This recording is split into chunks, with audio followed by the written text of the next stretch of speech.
In this instructional video, I will demonstrate the process of changing the time format on your iPhone from 24-hour format to 12-hour format.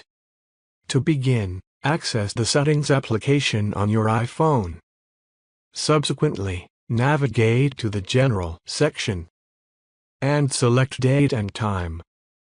To proceed, simply deactivate the 24-hour time option, which is the first option presented. Please note that this change is saved automatically. Henceforth, the time displayed on your iPhone will be in 12-hour format. Thank you for your attention. I hope this video has been informative.